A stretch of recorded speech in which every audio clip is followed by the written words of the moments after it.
reflet, oh. L'argent est fini, en tout a changé de côté, oh. Waribana, elle a changé de côté, oh. Nangere, nangere, wa. Nangere, nangere, wa.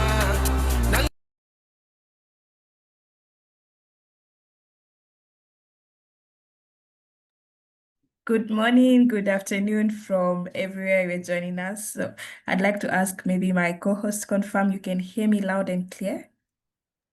Yes, can hear you loud and clear. Okay, good. So maybe first we can ask our participants to introduce themselves in the chat box for this wonderful morning. I hope it is warm where you are. The last time we were in Sierra Leone, it was raining quite a lot. So we're really hoping that it's a bit warmer now. But welcome to the International Youth Day 2025 From Communities to Commitments webinar hosted by WIACT in collaboration and partnership with YPPD. So I'd like to maybe ask all our participants to kindly rename yourself with your first name. The button to rename yourself is right below there, just so we don't see guest one, iPhone one joining us. We'd like to know who you are and which coalition organization you are representing. But good morning. My name is Sharon Koki. I am the Communications and Social Media Officer for WIACT Youth in Action, and it's a pleasure to have you here. And first and foremost, happy International Youth Day 2025. This year's theme is not just a slogan, but a shift. And today's shift, we're talking about communities to commitments, and it is a call to move beyond stories into systems. So we want to make sure that we're sharing the lived realities of our youth, especially those navigating sexual and reproductive health rights and challenges daily in Sierra Leone, across West Africa, and across Africa. And we want to make sure that these challenges are not only just documented, but acted upon. And that is why in this call, we're also graced with several policymakers that my colleague Ibrahim will be introducing as the webinar goes by. And today we're here because the SDGs are falling behind, and that youth in Sierra Leone are also stepping forward to make sure that we're not only being used as tokenistic voices, but also as architects of this solution. And just a quick note before we start, if you need to speak, kindly just raise your hand, and then myself or my co-hosts Husainatu and Ibrahim will be able to locate you and will be able to unmute you to speak. And today's tweet, if you're tweeting on social media, we are using hashtag IYD with WIACT and hashtag WIACT Youth Voices. I'll be pasting those on the chat box just immediately right now. But please keep yourself muted unless you're speaking. Please raise your hand, and then let's use the chat box quite actively and respectfully also. Closed captioning is also available. You can just see the button right below. It should be the one that has a world icon. And let's begin not just with logistics for this webinar, but with intentions. So to officially open this webinar, it is my pleasure to welcome someone whose leadership reflects the heart of the work we do over at WIACT and Sierra Leone. So please join me in welcoming my colleague, Ibrahim Marvel Kamara, Youth Advocacy Coordinator at WIACT. Ibrahim, over to you. Thank you. Thank you so much, Sharon. Please confirm if you can hear me. Can you hear me? Yes, we can, loud and clear. All right. Good morning, everyone. I am glad we've had like 25 participants in total, and I want to use this opportunity to welcome all of you on behalf of WIACT. While we wait on others, as Sharon mentioned, kindly introduce yourself in the chat box, and we are expecting to have approximately 50 participants in this call. It's going to be a very, very interactive session because we want to see how young people can showcase what they are doing in their communities to impact the SDG work globally. And then we'll also use this opportunity to showcase what the Youth SRHR Coalition in Sierra Leone had developed, which is the policy brief, which highlights the gaps in Sierra Leone around SRHR and then what needs to be done. So it's going to be an interesting conversation today. I want to urge all of us to stay glued and then enjoy the conversation. Back to you, Sharon.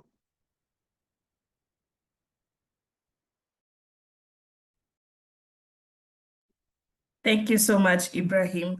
So today we're trying to tie ourselves and our work towards the SDGs.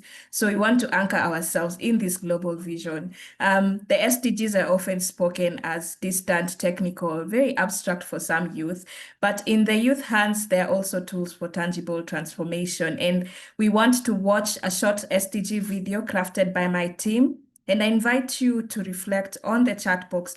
Where does your work within Sierra Leone or even regionally and on the African continent, where does your work show up in this global framework? So you can drop maybe the SDGs. We have 17 SDGs. So you can drop maybe one that speaks to your reality in the chat. I know mine speaks to good health and well-being. That's SDG number 3. So I'm excited to see which SDG works for you. And I think Husainatu or Ibrahim will be sharing that video right about now. Over to you, my friends.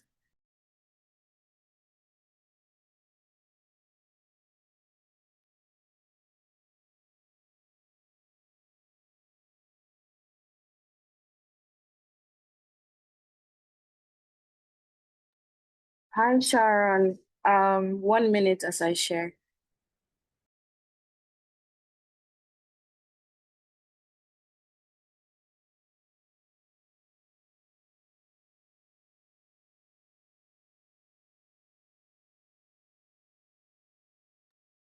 Can you see the screen? Yes, we can. Okay.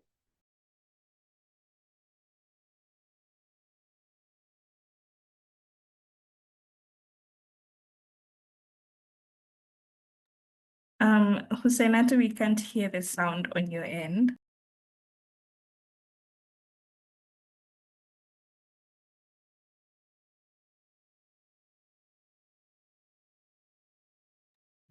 Hi, Sharon. Can you share from your end?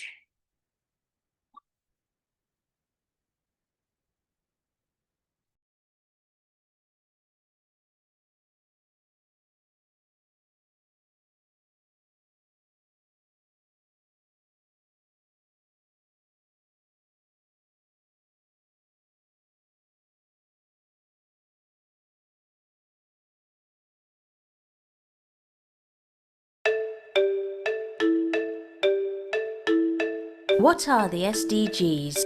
In 2015, world leaders from 193 countries agreed the Sustainable Development Goals, or SDGs, the world's new action plan for the next 15 years to eradicate extreme poverty and hunger, fight inequality, tackle climate change and achieve sustainable development for all.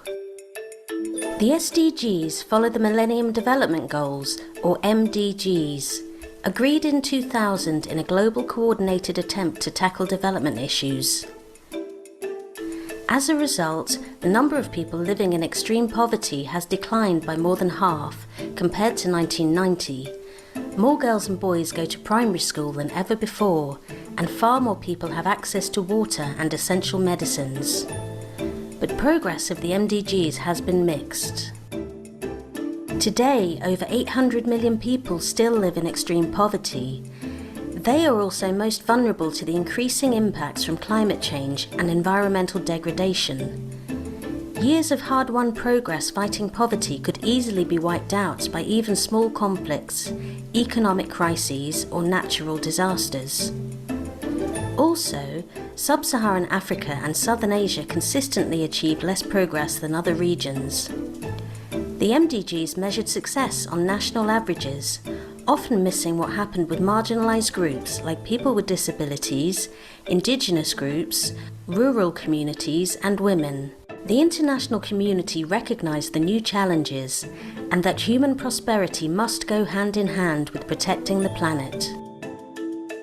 After a 3-year participatory process, world leaders finally adopted 17 Sustainable Development Goals. So what are these goals for? They are end poverty for all, freedom from hunger, health and well-being, quality of education, gender equality, clean water and sanitation, sustainable energy for all, decent work and economic development, innovation and resilient infrastructure, reducing inequalities, sustainable cities and communities, sustainable consumption and production, action on climate change, healthy oceans, sustainable ecosystems, peace and justice, global partnerships. There are 4 underlying principles that come with the SDGs and that are transformational in the way we work on development in the future. Firstly, the SDGs are universal. They apply to every country, rich and poor, north and south, developed and developing. They recognise that global challenges like tackling climate change and changing models of development require global solutions. Domestic policies that look at these issues in one country will have an impact on other parts of the world, so we need to coordinate. Secondly, they integrate all dimensions of sustainability: economic development, social progress, and environmental protection. For example, they tell us to grow enough food for all without destroying the soil or overusing water, to develop our economies without increasing inequality, or to produce enough electricity for all without pumping more CO2 into the atmosphere. This is similar to what Pope Francis says in his encyclical. We are faced not with 2 separate crises, one environmental and the other social, but rather with one complex crisis, which is both social and environmental. Strategies for a solution demand an integrated approach to combating poverty, restoring dignity to the excluded, and at the same time protecting nature.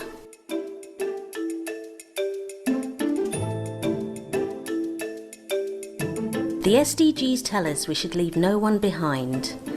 Governments have agreed no goal should be met unless it is met for everyone, including those in society most vulnerable and hardest to reach. So education must reach Indigenous communities, jobs created for women and men, quality healthcare available for all rural communities, and water and sanitation facilities accessible for people living with disabilities. Tackling exclusion is the key to tackling inequality. And finally, the SDGs require the participation of all. The process to agree the SDGs took years and included national dialogues, consultations with civil society groups, the private sector and academia, and ended with negotiations between all governments at the UN. There's a strong sense of ownership of these goals. The result is ambitious, but it reflects what the world wants. Today, the implementation of the SDGs requires ongoing participation at a national and local level.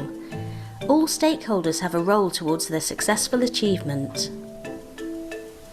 Taken together with the Paris Climate Change Agreement and the Pope's encyclical Laudato Si', the SDGs provide a new framework for approaching sustainable development.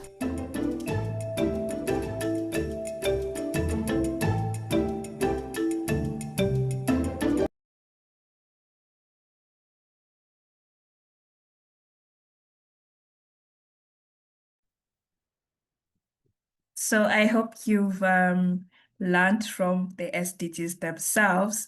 But before I get into the chat box, just to see which SDG really resonates with the work that you're doing in Sierra Leone, I'd like to introduce my colleague once more, Ibrahim. I realize that we might speak of WIACT Youth in Action, but you guys do not really know who we are. So I'd like to also recognize that our director is on the call, Ms. Pitania Lulu, who will also maybe give a brief introduction before we proceed with the session. So at Ibrahim, over to you. Thank you. Thank you so much again, Sharon. Thank you so much. So AMREF Health Africa is organizing this program. So it will be good that for those of you who are interacting with AMREF or WIACT for the first time, you are able to know exactly what we do and our operations in Sierra Leone. So AMREF Health Africa was established in 1957 and is Africa's largest health development organization. We are doing so much well, not just in Africa, but we have branches all over the world. For WIACT is the youth wing of AMREF Health Africa. We were established in 2017. I know a lot of time people are mixing what is the difference between YACT and AMREF? So YACT is a subunit of AMREF Health Africa. It's a subunit of the broader AMREF. And what we do at YACT is primarily working to advance youth participation in policy processes. And so in Sierra Leone, we are currently running 2 programs. One is the Tobacco Control Project, and the second one is the SRHR Project. So we are doing this intervention today on International Youth Day, courtesy of the SRHR Project, which is the Sexual and Reproductive Health and Rights Project. And this project is funded by Comic Relief. It is a 2-year project, and we are wrapping it up this 2025. And we have other projects aside from Justice 2 in Sierra Leone. We have other projects that are spanning across other African countries. But basically, this is what we do. We build youth coalitions and youth movements across Africa, and we support young people in policy processes in order for the priorities of young people to be realized. So that is what we do at YACT, and in Sierra Leone, this is also what we do. Thank you so much. Maybe Britannia will want to add and make a statement. Sharon. Thank you, Ibrahim. I'd like to welcome Britannia on the call. Thanks, Ibrahim. Thanks, Sharon. Good morning, everyone. Good to see all your names on the chat and also on the screen. Happy International Youth Day. Today's our day to really make sure that our voices are heard, to collectively think that, we are the change that we are waiting for. My name is Betania, as already said. I'm the Director of Youth in Action, or YACT, which is the youth advocacy program stemmed at the headquarters of AMREF Health Africa. Ibrahim gave an overview of what we do. And the whole point of YACT's establishment is because we believe in the power of young people, and we want to ensure that policy processes and decision-making spaces are guided and influenced by young people with meaningful youth engagement and youth-led advocacy, so that the future belongs to us, and we make sure that we create a better future than we received. So I'm excited to hear from all of you and to see the link between all your local actions on the ground, contributing to the broader sustainable development goals according to the theme of the International Youth Day of this year. Once again, happy International Youth Day. I'm sure you're doing amazing work, and each action that you guys do is really pushing towards the better Africa that we hope to see. Thank you. Over to you, Sharon. Looking forward to the conversations. Thank you, Britannia, and happy International Youth Day to you too. I was just checking on the chat box to see whether there's anyone who has said what their SDGs align to. And sadly, I'm not seeing any. This is a very tough crowd, guys. You need to type it in the chat box. Is it SDG 3? Is it SDG 14? So you can let me know. I can see Pharmacist Puya saying SDG 3. Thank you. We need to see others. SDG 3. I'll come back to that, but shortly, if the SDGs are our global lens, then the Agenda 2063 of the African Union is our African blueprint, and it centers our aspirations in our realities, in our lived realities. And to introduce this segment, I'd like to invite Mr. Tejan Kela, a young leader deeply rooted in the intersection of youth organizing and African futures. So Mr. Tejan, over to you. Ibrahim, I see your hand is up. Yes, it is not Tijan Kela. It's supposed to be Tijan Kamara. I was raising my hands because I noticed the Deputy Minister of Health 1 is in the call, and I wanted to introduce him. He is Professor Dr. Charles Hennessy. We are glad as young people that he has rendered his time to be part of this call, as busy as he is, and as busy as he is.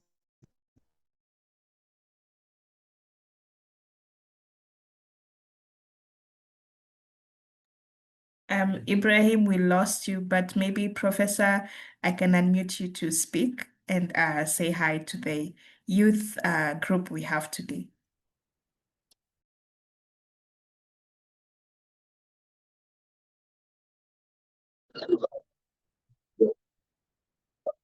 Okay.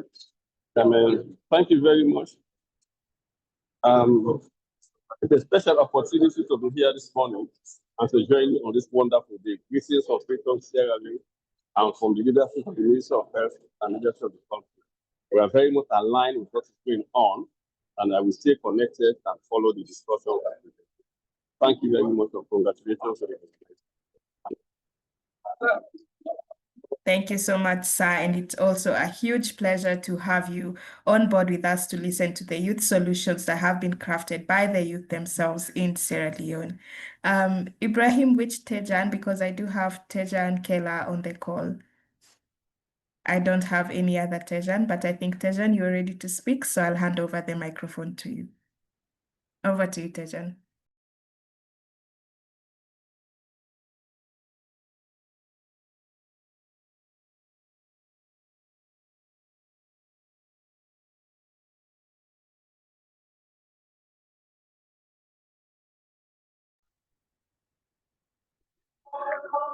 Hello. Hi, Tejan, we can hear you. Okay. First of all, a very, very good morning and a happy International Youth Day to all of us. Sorry, maybe my background might be noisy a little bit.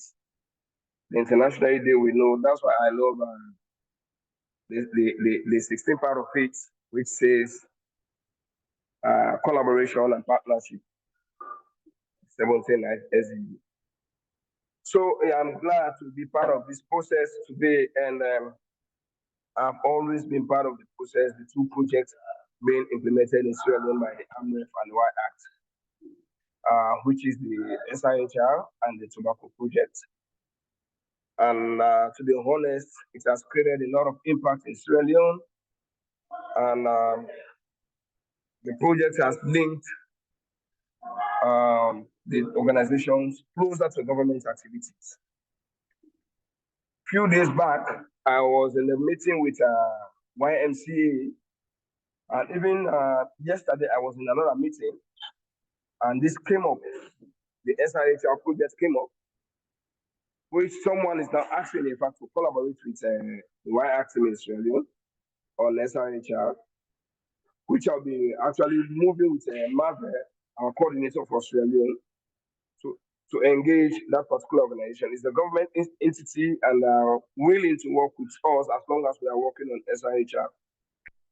So, Sharon, we've been doing well. I want us all to appreciate the work of Marvel in Sierra Leone, and all of us as a team again.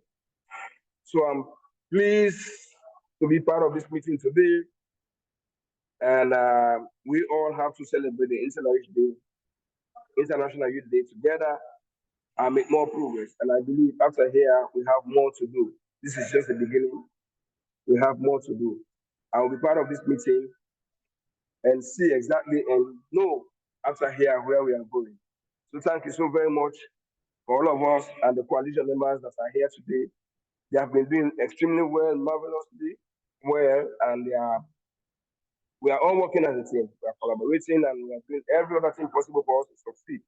Even though there are challenges, it might not go well smoothly, but we are trying and see how best we can conquer those challenges. So thank you so much, Sharon, for giving the platform. And Marvel, thank you so very much. I'm here whenever you need me. Thank you so very much. Thank you, Tejan.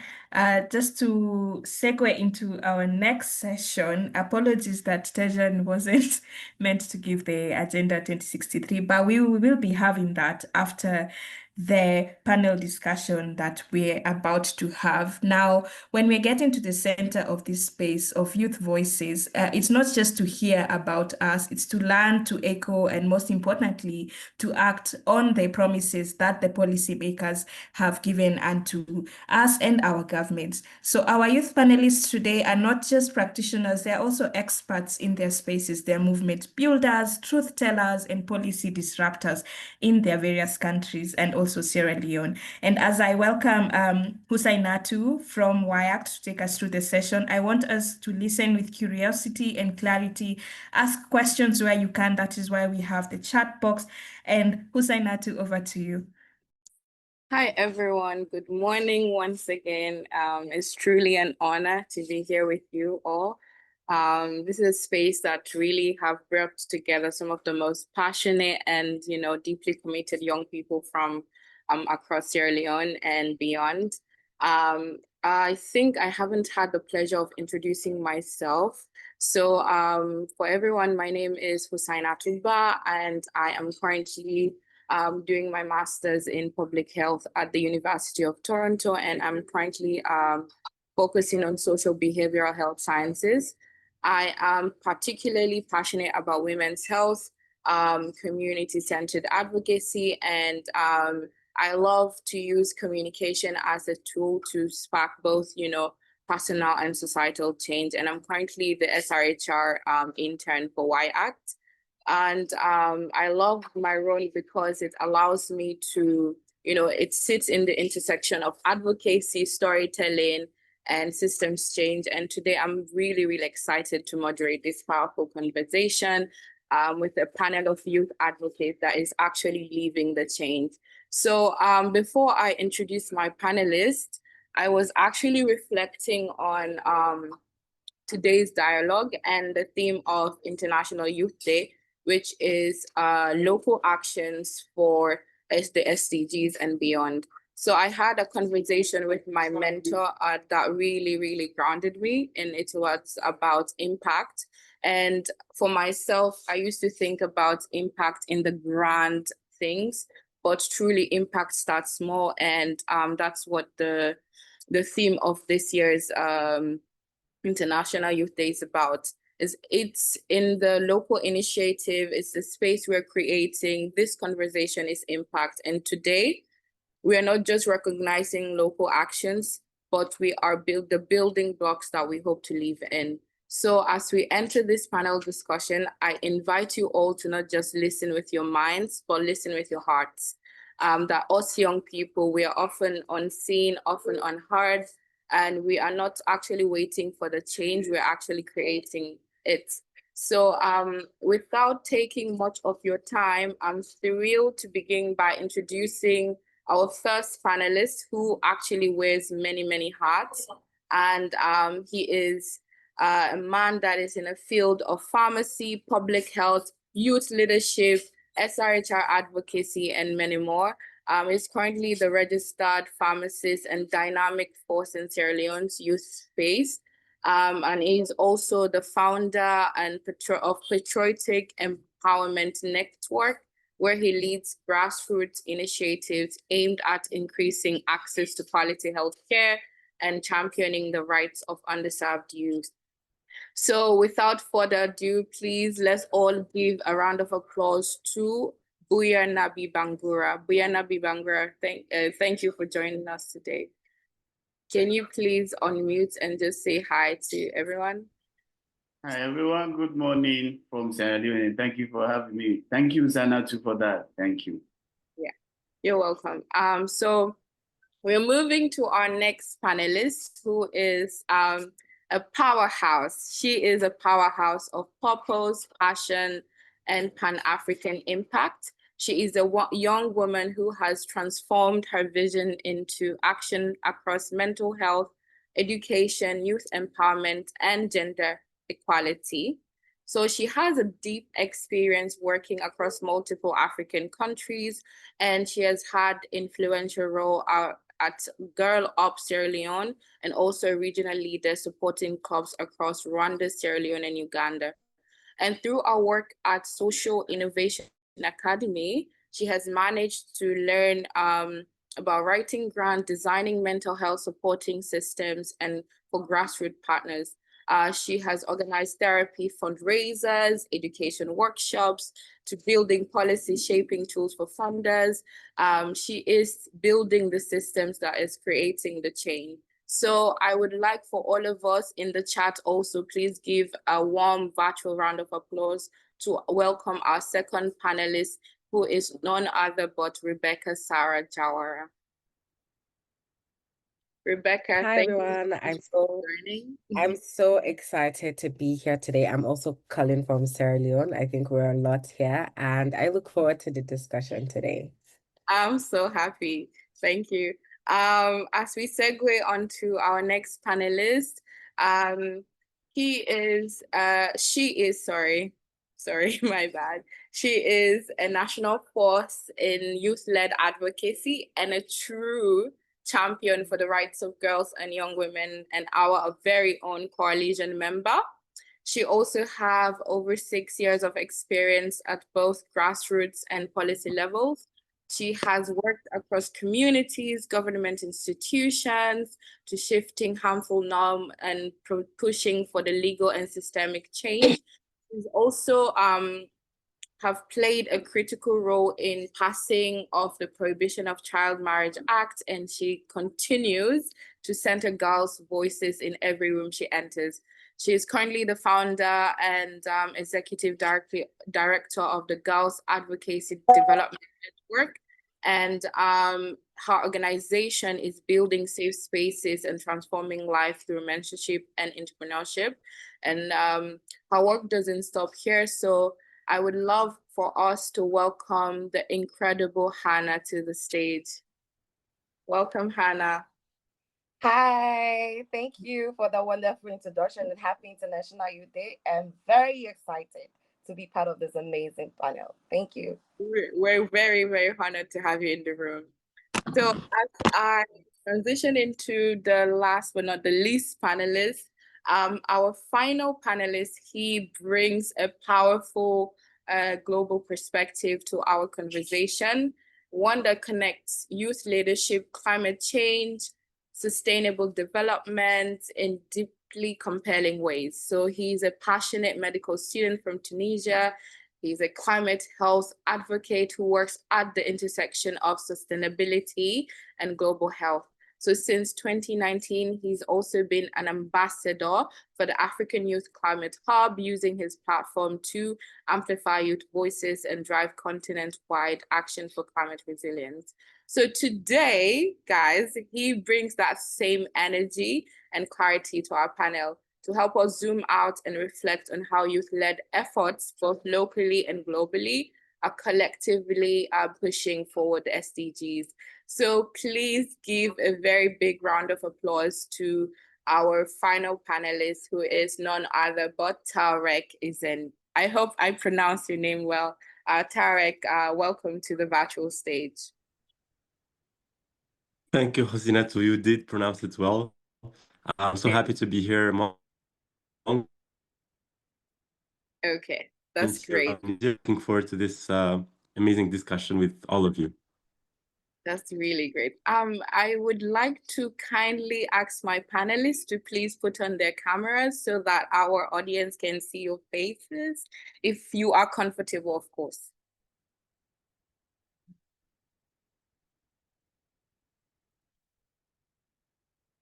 Okay. Oh, everybody is looking very, very nice. Okay, we're starting this discussion very light. How are we doing today? Using one word to describe how you're feeling this morning. My panelists, I will start with Buya. I feel great. You can see that on my face, and I can see that also on your faces, guys. Okay, that's wonderful. Rebecca? I would say I feel refreshed. I feel very refreshed this morning. Yeah. I really love that word, refreshed. Nice. Okay, Hannah? So for me, I feel excited, one, because I'm a young person and I get another International Youth Day, and I feel so happy. Okay, great things. Tarek? I'm not sure if it's the coffee kicking in or all these beautiful faces in front of me, but it seems like I'm excited about this conversation.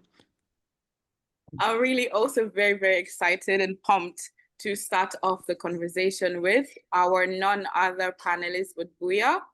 Buya, you've had quite an interesting experience, both as a pharmacist and a youth SRHR advocate. And you've had like a front row seat to how stigma and systemic barriers can limit young people's access to, essential services. In your experience, what role do frontline workers, especially pharmacists, play in either reinforcing or removing these barriers? And how can we better localize youth-friendly services in a way that directly support the SDGs and reflect the real needs of our communities? You have approximately 3 minutes to answer the question. Thank you. I'll try to do less than that. Thank you very much, Usanatu, once again. I'm happy to be here. What we do as frontline health workers, particularly pharmacists, is to receive our community people, in this case, young people, at the very first point of service delivery. And you could tell when you go to any pharmacy, almost everywhere you have a pharmacy outlet where consumables, drugs, and other supplies could be accessed. However, most times we also face first points of contact challenges where, imagine a young person comes in to get a condom pack today, and then he or she faces a certain way of maltreatment or unprofessional conduct from healthcare workers, in this case, the pharmacy attendant. So I agree, we have those challenges of communication, we have those challenges of maybe attitudinal misconduct or stereotyping or name calling or judgmental acts. All those things, they do happen. But even at that, we also equally have many great things that we play to bending the curve in whatever we're working now, maternal and mortality and child health challenges, and also helping to boosting uptake of modern contraceptives, in this case, in the case of family planning, and general sexual reproductive health and general healthcare service delivery. We do so with engagement. I usually interact with colleagues. I say that because I see these young people as colleagues, regardless of whatever status, with no judgmental lens. And I'm sure that is what we need to do through capacity strengthening. Counsel your patient, you interact with them. But to be honest with you, the reality is the reality. You can go now to a premise today, you meet a young person, intentionally, he or she will be there to procure a pack of condom, but by the time he or she notices someone else coming in, they will change immediately, they will switch, oh, I want paracetamol now, instead of the condom that he or she originally had wanted to buy. So it means we still have that environment that is not well-friendly that we want to call out for. So if at any point we want to discuss anything to boost not just our uptake for FP commodities, but general healthcare service delivery and better health outcomes, then we must ensure that the safe space is there, environmental friendly atmosphere is there. And we can also do so more well with community engagement. From time to time, we visit these communities as pharmacists and as healthcare workers. And then what you do basically is that you want to empower these people to make informed choices. That could also be transcend to young people, engage them through universities, in school. In Sierra Leone, we are fortunate, and I want to thank the Ministry of Health, the Ministry of Basic and Senior Secondary, and all other partners for enforcing that CSC, which was formerly called, now the Child and Adolescent Health and Life Skills Program in schools. That way you boost uptake. That way you give the power for informed decision making. Importantly, what we could also do in our service delivery is to integrate all the components of SDGs that are related. Maybe like we spoke already, SDG 3, we talk about quality education, we talk about gender equality. If these principles and thoughts are there, just like we were trained in school, we uphold these principles with ethics and professional conduct, then the rest will be history. Importantly, also what I think we should do is to provide that space for our clients, our people using our services or benefiting from our services, to providing feedbacks.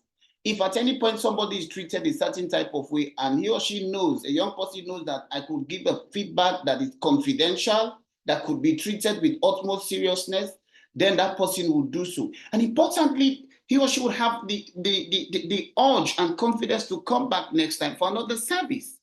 So I want to just end that we have our roles to play, be it regulatory pharmacy to ensure that our commodities are safe and secure, be it academia, so that young people could be trained more, so that pharmacy professionals and healthcare professionals are trained with conduct and ethical principles at all times.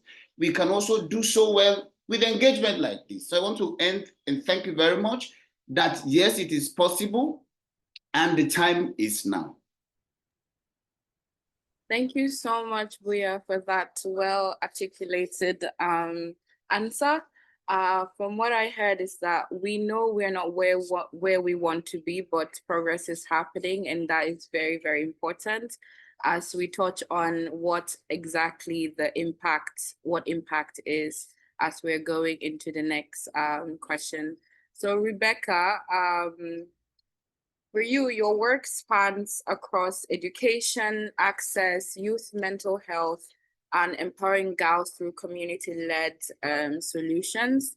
Can you please share a moment or an initiative that for you captures the power of local youth-led action in driving change?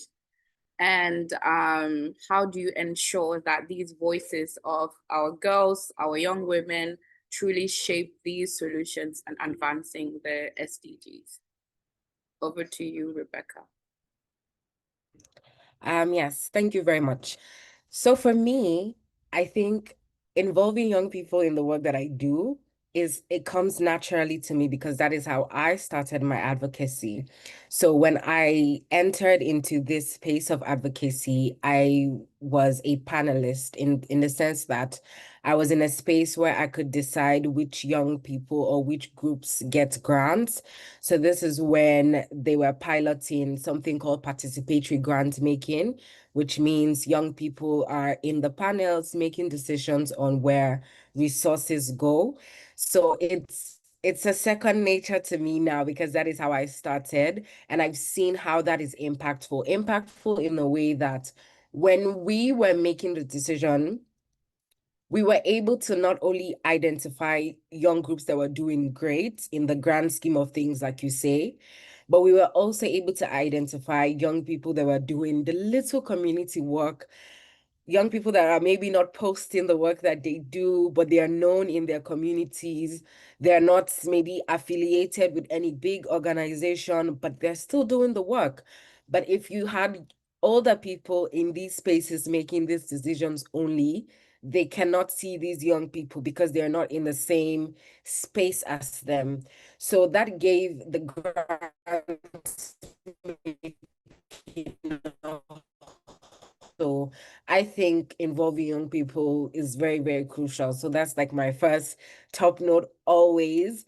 And I think in the ways that I do my work and involving young people is that from the inception of where it starts to create the idea, first of all, to say, okay, this is what we want to do. This is how we're going to do it. Young people are already in it. For example, I think I have not mentioned, but I'm currently building Sierra Leone's first mental health AI. And we have not launched. We are launching in December. But what we've tried to do is that we are doing a qualitative research to not only gather numbers of how many people want it, how many people need it, if there's a need or not. We are also doing focus groups with young people, especially women and girls, because we do understand that there's a different, level to how mental health access is for women and girls.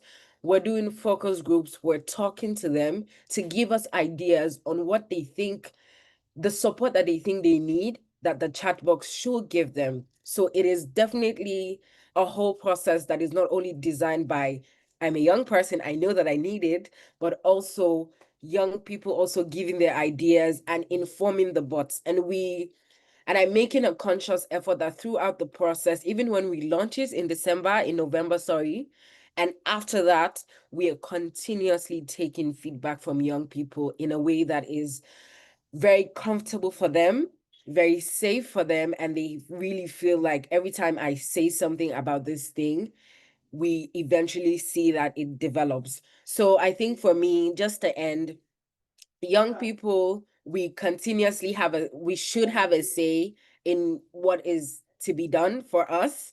So I would always say, do things with young people and do things for young people.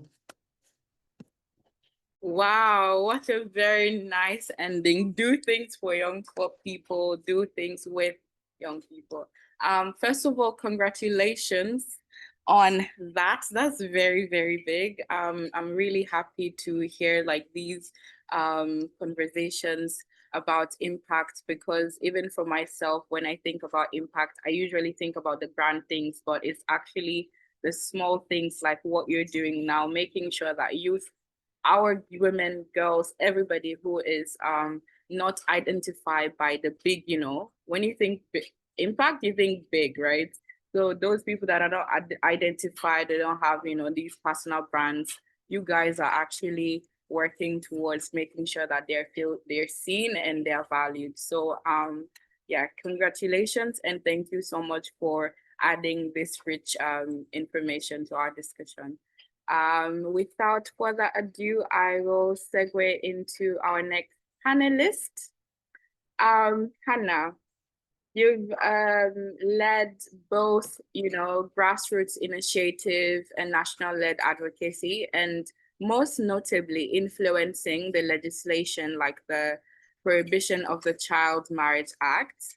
So based on your experience, how can local youth-led approaches like the work your organization is doing, how does that be recognized better as essential contributions to national development and the SDGs, and what needs to be shifted for these contributions to receive the support they deserve? Hannah, thank you and welcome. Thank you very much, Osanatu, for that question. So firstly, I will start to say, local youth-led approaches, such as those championing, by what I do, by what young people are doing, even those that are not being seen or given the platform, is very critical to driving sustainable development, and specifically, in terms of advancing the SDGs, because I think that they are deeply, rooted in the realities of communities and directly engage the people, that are affected by these issues that are young people. I keep on saying that young people, we know what exactly how, we feel towards these issues, and we are the best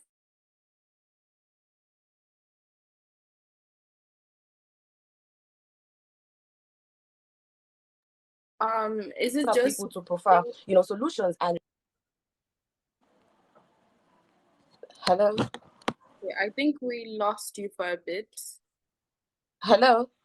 Yes, I think we lost you for a bit. Can you hear me? Yes, I can get you clearly. Okay. Yes, you can continue. Can you get me now? Okay. So in following up what I was just saying,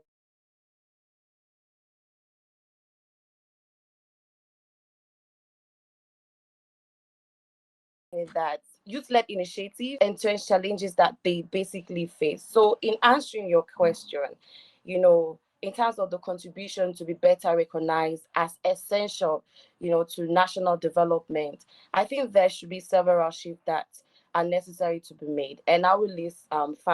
The first thing I'll talk about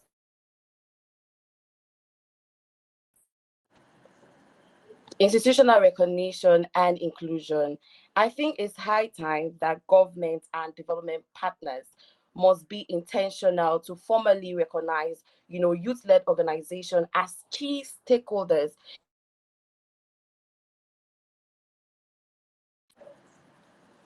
This means that they need to create platforms where young people can meaningfully participate in decision making at all levels. We see that a lot of times that young people are only brought, in terms of talking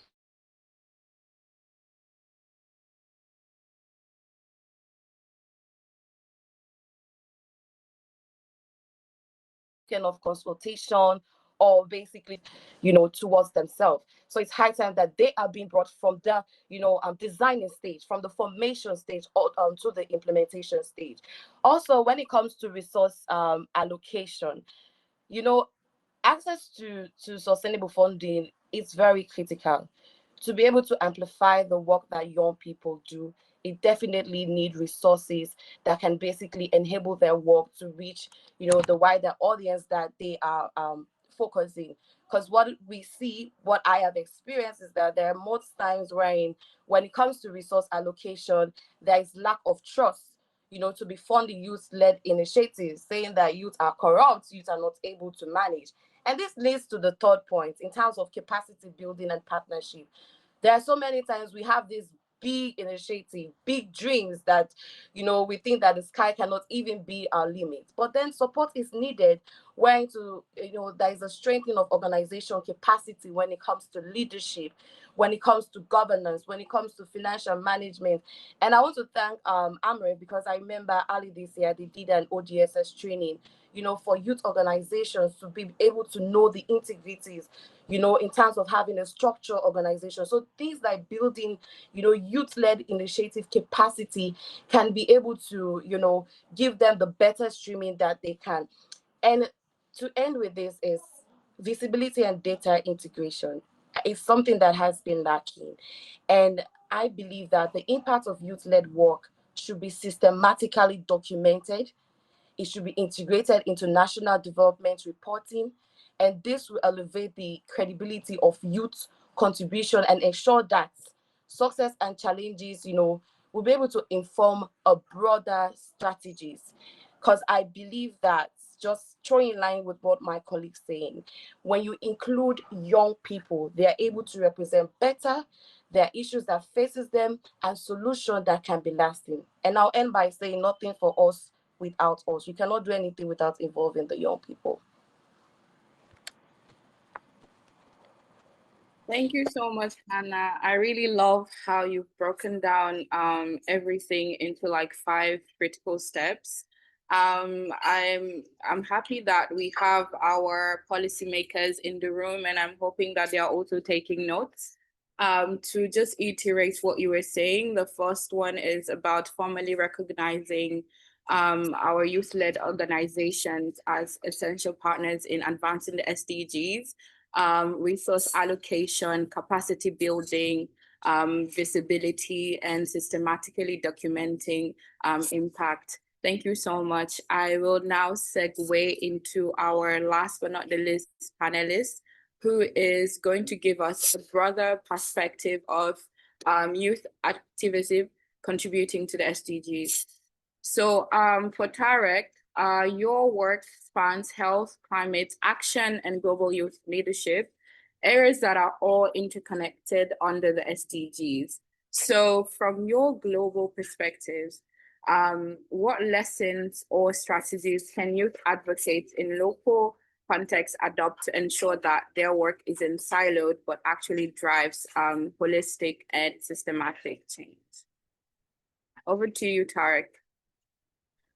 Thank you, Hasinatou. Please let me know if you can hear me. I'm a medical doctor candidate, a climate negotiator for Tunisia, and also a climate and health consultant, which makes it a bit difficult to explain to people here in Tunis that when they ask me, what do you do? I'm a medical doctor. Where do you work? In a bank. And they get confused out of nowhere. So this intersection between climate, health, and youth activism is actually something new, something not, you cannot see it a lot out there. Therefore, the SDGs I'm working on are basically SDG 3, health, SDG 13, climate action, and SDG 17, partnerships. Happy International Youth Day. As Bitaya said earlier, it's our day. I love the appropriation. It's so appropriate.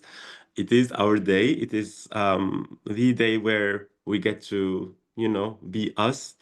Some of you might be wondering what's the relation between climate, health, SRHR.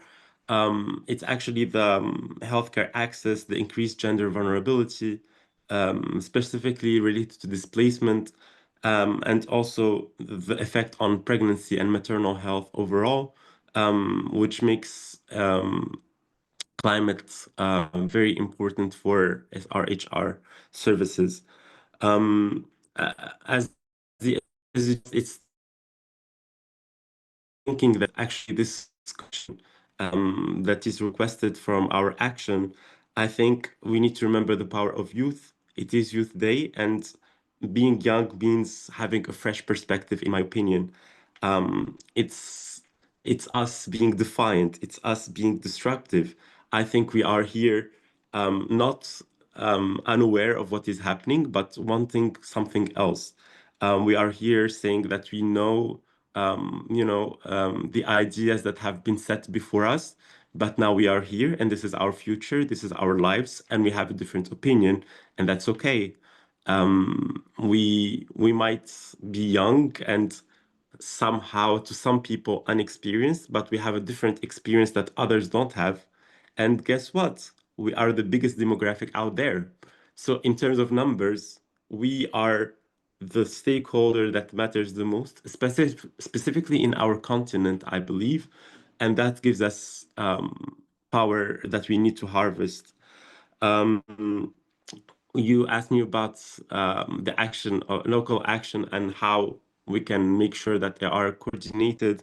I think it needs to feed to global mechanisms, because all of these processes that you will see in the United Nations 2030 agenda, these will be nothing without local action. So our local action, whatever we do on the ground, needs to feed into these processes. We can use the knowledge that is out there on a global level, but at the same time, global decision can be decided by our work.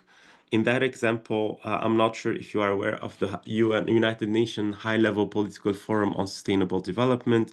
It's called the HLPF. This year, they are reviewing SDG 3, SDG 8, and SDG 17, which means that countries provide reports on what they did in these SDGs and the different actions that they accomplished in those SDGs. I had the chance to attend these meetings before, and actually there was a situation in which I saw young people being present. There was a country reporting on what they did on SDG 3, and out of nowhere, a young person stands up from that specific country and says, no, I am from this country. I have not seen these actions. These things that you're saying are not happening in front of government, in front of the UN. And that shows the unique position of young people, because, an old person or a more politicized person would not be able to say these things out loud, but a young person from that specific country that is living the impact of that particular SDG can stand up in front of everyone and say why what he's seeing in the presentation or is actually not true. And I think that's an example of how young people can be disruptive, a bit out of the box, a bit defiant, but at the same time very knowledgeable about what they're saying and what they want to see differently. In terms of intersection, as I said, it is important to work, but not in silos, not to be tokenized. So have our voices heard for what they are. And in that example, I will speak about the recent conference that we have. I think that's the t-shirt that I'm wearing here. So we had the A hike lately in Rwanda, and instead of having a different session for young people were everywhere. It's like wherever you would go, young people out there, and they're asking questions and they're participating to the decisions and they're raising their voices. And it was impressive because you would see, young people are people, and they need to be included in every aspect of whatever event is happening instead of being siloed alone. So I would encourage having this kind of participation and active engagement, meaningful engagement, actually. So yes, as to sum up, if I'm not going over time, we are here to stay. We are the majority. Be defiant, be out of the box, and be you. Thank you so much, Tarek. I'm actually very inspired by your answers.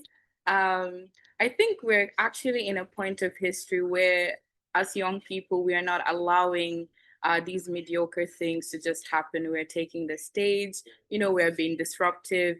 I really love how you said that we are the stakeholders that matters the most. And I think we really needed these affirmations. So thank you so much again, Tarek, for that powerful global perspective.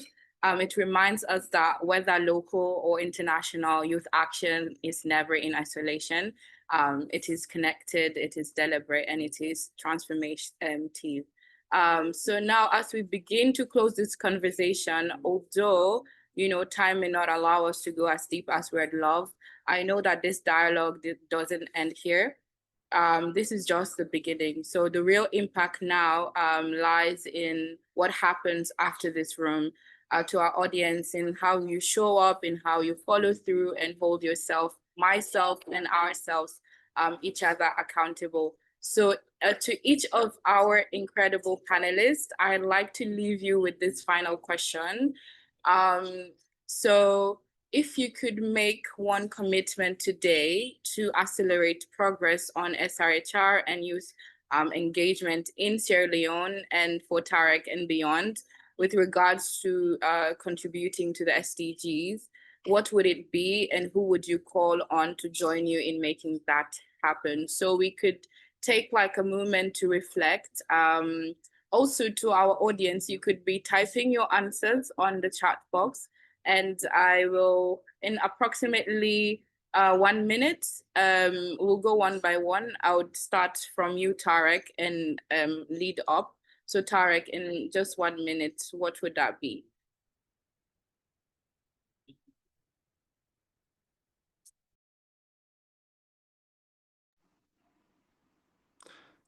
Sorry, I was cut. Would you please repeat the question? Okay, sure. So if you could make one commitment today to accelerate progress on SRHR and youth engagement in Sierra Leone with regards to contributing to the SDGs, for you, it can be beyond Sierra Leone, what would it be and who would you call on to join you in making that happen? Thank you, Sinatu. I think people from Sierra Leone would be more knowledgeable than me about what they would need. But from my perspective, I think if the young people of Sierra Leone would be the people deciding, Sierra Leone would be a better place. I think that about all countries, actually. I think if we take the stage and change the paradigms that are in place towards a more equitable, a more fair integration of SRHRs into decision making, that would make our lives better. So definitely including more young people in decision making. Thank you so much, Tarek. I would pass it on to Rebecca. Yes, for me, I think the commitment I would make is to be disruptive as possible in a good way, to continue creating ideas and continue to see problems, but also creating solutions for the problems. And I would call on all young people to also do the same, like to continue to ask questions, to say, okay, this is what it is, but I think it can be better, and not only like relying on saying, oh, we're calling on the stakeholders to do this, but also stepping up and taking action. Yeah. Thank you. That was beautiful. Hannah? So for me, my commitment will be to ensure an inclusive youth-led platform that are fully supported and resourced not only limited in financial, but also technical, to lead advocacy, education, and service delivery at community level, at national level. And also let me use the platform to lobby I saw the Minister of Health to create more spaces for youth initiatives that are pushing, especially in the interest of SRHR, have like a youth advisory board informing the the Ministry of Health, and also allocating funds to this initiative. I tell you, that are powerful initiative, and you people just need to create that platform for us to show you what we have better to be able to get a more inclusive, solution towards health. Thank you very much. Thank you, Hannah. I really like when you said fund us. Who's the last person? Okay, Buya, sorry. Buya, over to you. Thank you. This time I will put on my cap as an advocate, as a young person advocating for health and well-being of our young people and everyone. And I'm happy Prof is here. So mine is to continue our advocacy adventures so that governments and all our development partners would ensure the implementation of our already developed policies and commitments. I'll start as Family Planning 2030 Youth Focal Point for Sierra Leone. If we really implement the FP 2030 commitment, all other issues of SRHR, specifically family planning, will be addressed.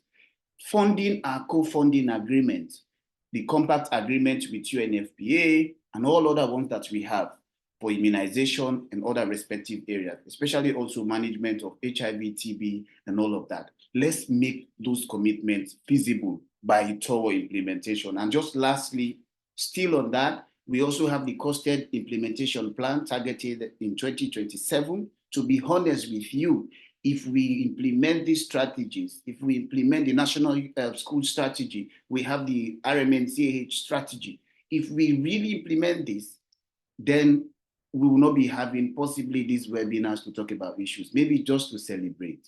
So I'll put on that advocacy cap, and I'll call on our colleagues as young people to remain resilient and movements build our intervention. So we speak with one loud voice at all times. Thank you. Thank you very much all to our panelists. As I sum up your commitments, so we want us young people to become the decision makers, to have a fair and equitable, decision making. We should be disruptive. We're calling on all our young people. We should be problem solvers. We should have inclusive youth-led platforms, and also to implement the FB 2030. So as I am turning the touch back to the room to our esteemed guest from the Ministry of Youth, Health, Education, and beyond, I have a question for you. So what role do you believe youth play in shaping the future of the national development, and how can institutions better create room for their contributions to be sustained and valued? So I think we have Minister Ibrahim. Could you please help me in allocating this question to a minister? Yes, the Deputy Minister of Health one is in the call, Professor Dr. Charles Hennessy. Okay, would love to hear from you.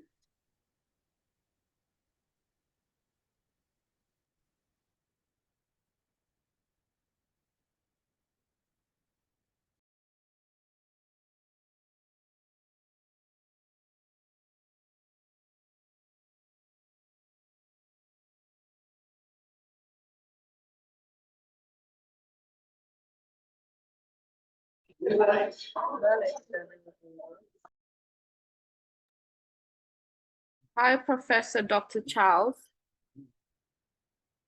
I think I can't hear you. You're unmuted. Let me unmute you. Thank you very much. I think it's been a wonderful presentation, and I very followed every bit of it. I thank the young people of this country and the way it's nice. We are very proud of you. And as a ministry, we continue to stand by you. I listen to you. I will follow the recommendations. I thank you very much, and have a wonderful day. Thank you. Thank you. Thank you very much, Professor Charles. 1 minute, I'll have a question for you. What role do you believe youth play in shaping the future of national development, And how can institutions better create room for their contributions to be sustained and valued? Thank you very much. We as a ministry, we as a country led by His Excellency the President, we believe the youth are the future leaders of today, not of tomorrow. So they have a place in every sphere of development. And I started my career as a youth and an advocate. Up to today, where I am, I believe the youth have got the solution to our problems. So we are very much supportive with them in every way of work in this country. And even when I was at the global level, you know me in Geneva, I was championing the youth and the programs in every sphere of work. And thank you very much for having a role to play. They have the one to shape our program, who shape the future of the world. Thank you very much. Thank you very much, Dr. Charles. To our panelists, thank you so much. The time is very short, but I'll have to end here. I'll give it back to Sharon to continue the session. Thank you so much, Husainatu. I've really learned a lot from our panelists. Right now, I think because of time, we shall invite Tegan for the AU Agenda 26.3. Tegan, over to you. Tejan Ishak Kamara, over to you. Yes, hello. Yes. Are you getting me? Good morning. Good morning. How are you? I'm fine, thank you. Okay. Yes. So my name is Tijan Ishak Kamara. I am a youth in development worker. I studied at the Pan-African University, Institute for Governance, Humanities, and Social Sciences, but professionally, I work at the mines as a field administrative superintendent here at Bill Mining, Sierra Leone. I'm pleased to be part of today's call in celebrating the Youth Day. The Africa we want, the youth leading Agenda 2063. Distinguished young leaders and champions of African change or change makers. Today, we celebrate not just Africa Youth Day, but our role as architect of Agenda 2063, the Africa we want. Agenda 2063 is the blueprint, a roadmap that was developed in 2013 by the African Union towards the Africa that we envision, the Africa that we aspire. As in 2013, the leaders came together, they developed a 50 years roadmap, a blueprint towards the future of Africa. So this agenda that was developed has its aspirations and its goals, just like the Sustainable Development Goals that was developed in 2015 has its 17 goals. Agenda 2063 has its own aspirations and its own goals. But because of the exigency of time, I'm going to summarize. What is our vision and our responsibility as young people?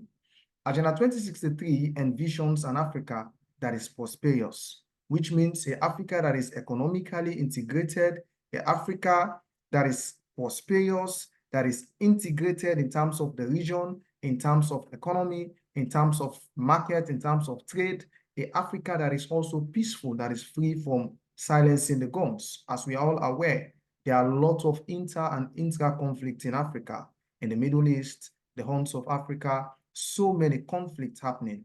So African Union, and together with all the other leaders, envision an Africa that is peaceful and also an Africa that is globally influential. These are part of the aspirations. Agenda 2063 has 7 key aspirations. One has to deal with an Africa that is prosperous. Another has to deal with an Africa that is integrated, an Africa that is peaceful, an Africa that is globally influential, and an Africa where good governance prevails.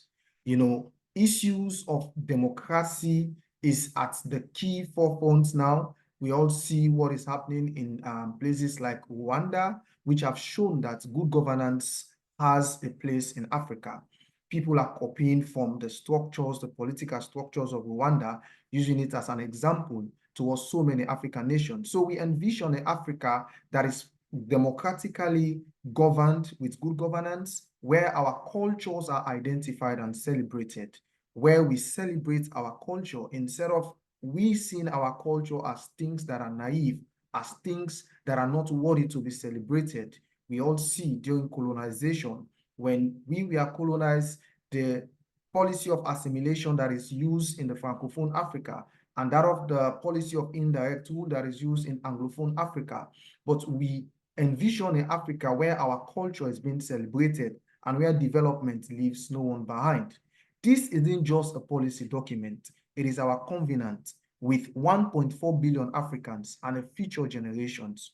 Now, youth movement. African median age is 19.7 years. By 2063, which is a 50 years roadmap, we are 12 years ahead since Agenda 2063 was developed. By 2063, majority of us as young people that are around 19.7 years will be 2.5 billion people with 60% under 25 years. The Africa of 2063 that we envision will be shaped by people in this chat room today. This demographic dividend is our greatest asset as young people, but it must be earned through action, not inherited through age.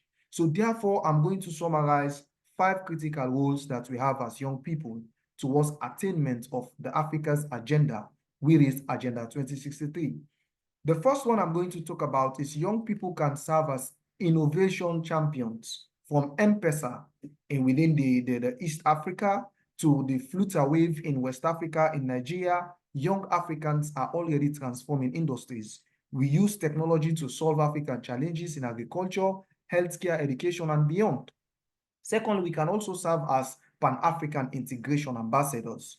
We, the young people, are the first truly continental generation. We can serve as Pan-African ambassadors by building businesses across borders. Now, we all see the AfTA, the Africa Free Continental Trade Area, which was ratified in 2018 by the African Union, in gearing towards promoting trade in Africa without borders, the reduction of taxation, the reduction of so many other things. So we can build businesses across borders, and we can also learn each other languages. I can learn Swahili, I can learn languages that are African languages, and also we can live the unity of our founders and vision.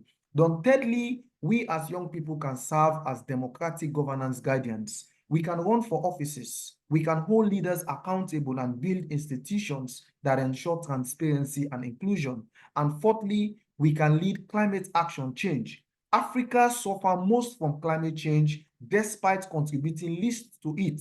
We can pioneer sustainable solutions that combine environmental protection with economic opportunities. And finally, we can serve as architects of our cultural promotion. From Nollywood to Afrobeat, African creativity is conquering global markets while celebrating our authenticity. We can continue with this momentum. Now, from vision to action, that is where I'm going to conclude. The transformation we seek, Agenda 2063, requires 3 things. We need to build networks across borders and sectors, like what Youth in Advocacy they are doing. They are building borders, they are building so many structures across different Africa countries, like what AMREF Health Africa is doing.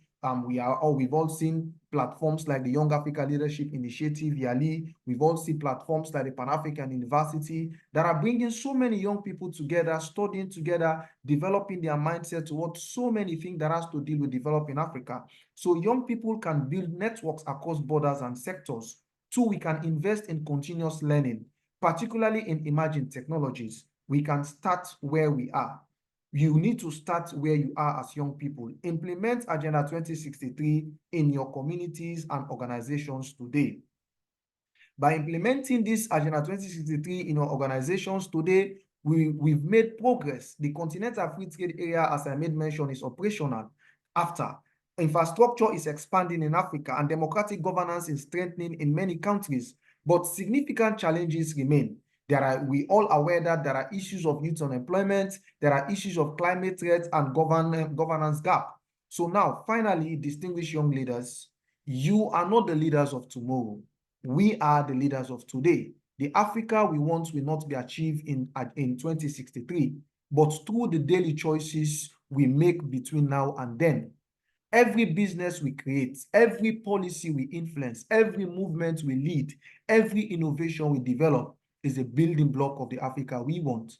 As we celebrate today Africa Youth Day, let us commit not just to dreaming about the Africa we want, but to being the Africa we need to create it.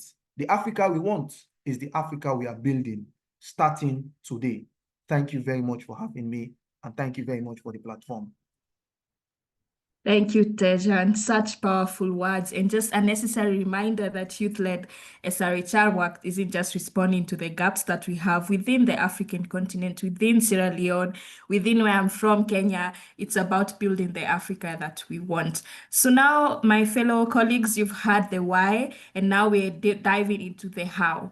The Youth SRHR Policy Brief that you're about to hear from YPPD, our lead coalition partner, is not just a document, but a distillation of just lived experiences that you guys have shared before within the coalition and within the work that you do in Sierra Leone. So we've mapped out the fault lines, and it offers us grounded recommendations, and we're so lucky to have policymakers in this call who will explain, or rather listen to the youth recommendations that have been spotlighted, and now we can hear also from policymakers what they plan to do with the policy brief and the recommendations from the youth across Sierra Leone. So please welcome YPPD lead, Ms. Teresa Masuba from the YPPD team. Teresa, over to you, and thank you so much.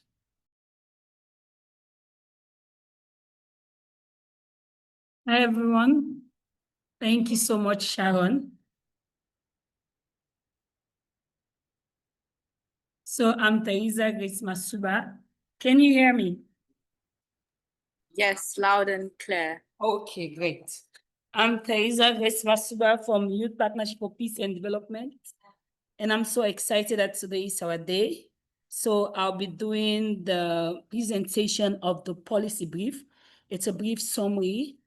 It's the YACT SRHR Youth-Led. We came up together and we developed it. So the project that we are currently working on, it's titled Empowering Youth for Effective Sexual Reproductive Health, Rights, Advocacy, and Policy Engagement. So in this brief, we have the introduction, when SRHR came out strong to be fundamental to our health as young people.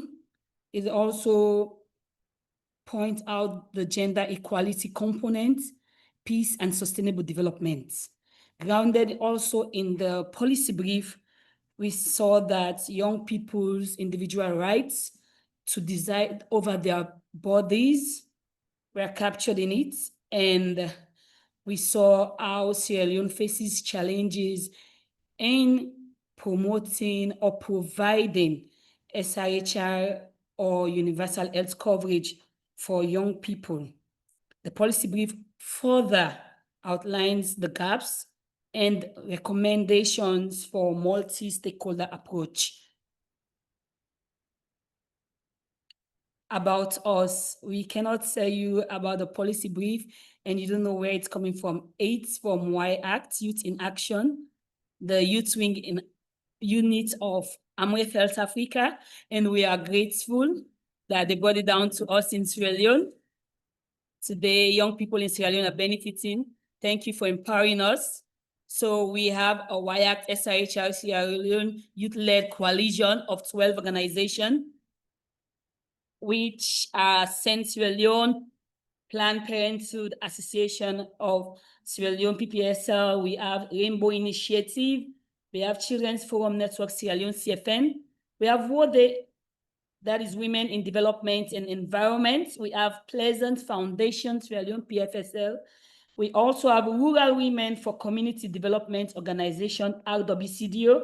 We have Girls Advocacy Development Network, GADNET.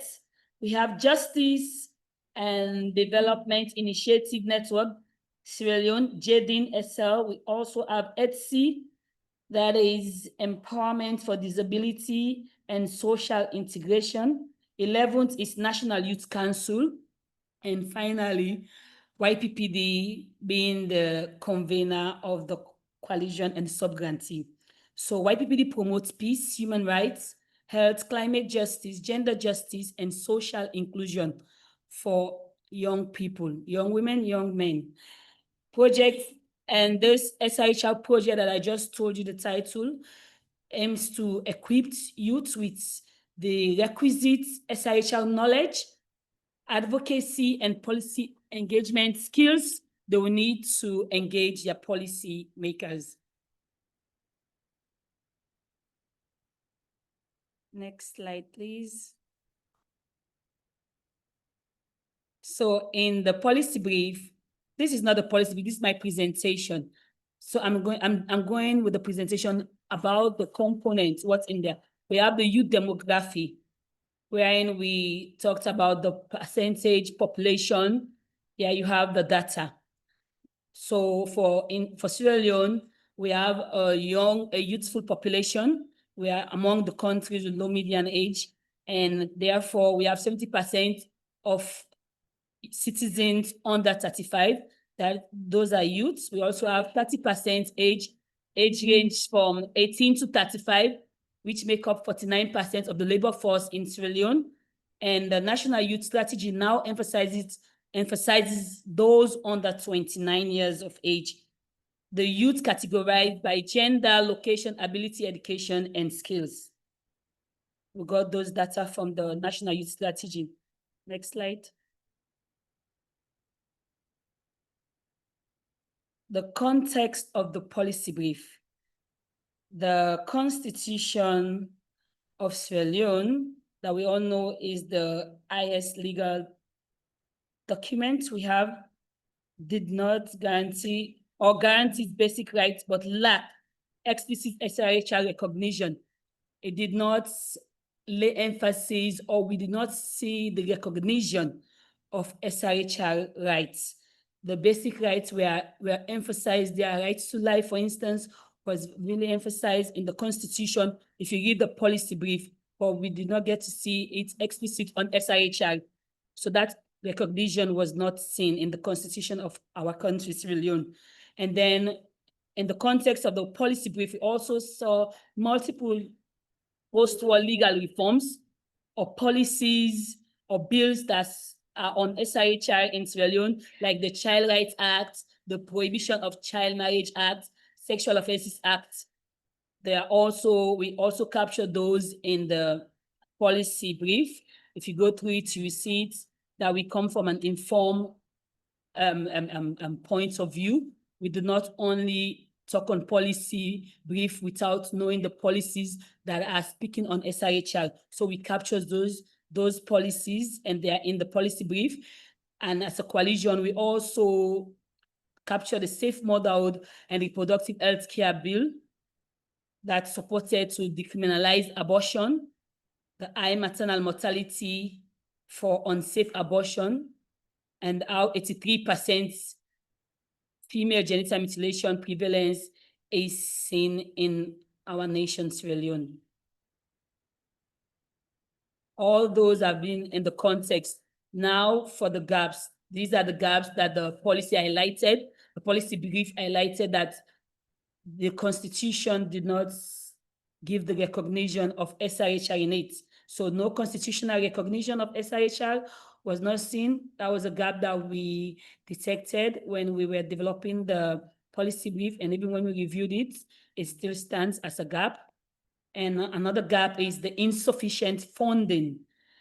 We will not do the work we are doing in our local communities, or in order for us to make commitments. We all know that funds are always needed for us to make certain key actions. So insufficient funding for SRHR services. If we want the services to be accessible, we need funds.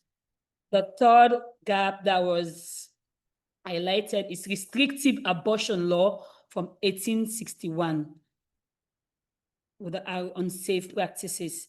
So these restrictions, and look at the year 1861, it's old. We think we need to review to be of the same trend with other countries or nations. And the fourth policy brief gap here is cultural/religious barriers. Those limitations, those cultural, traditional, our religious barriers to contraception and abortion. You know, the Africa we live, especially Sierra Leone, is not an exception. These barriers are affecting us young people. When you go to get this contraception, they're still there, even though the work we are doing is gearing to fight to see how we end these barriers, but still, they still show up. So the final gap that we highlighted is the lack of comprehensive sexual education in schools. That is why, as a coalition, it is our overarching goal that we will roll out the CARS, which is the comprehensive former, it's comprehensive sexual education, but now it's child and adolescent health and life skills. And it's the MBSSC that's the custodian. So we've been working with them, and we are currently rolling it in our 2 districts of operation that we chose to roll. That is Bont and Falaba. Next slide, please.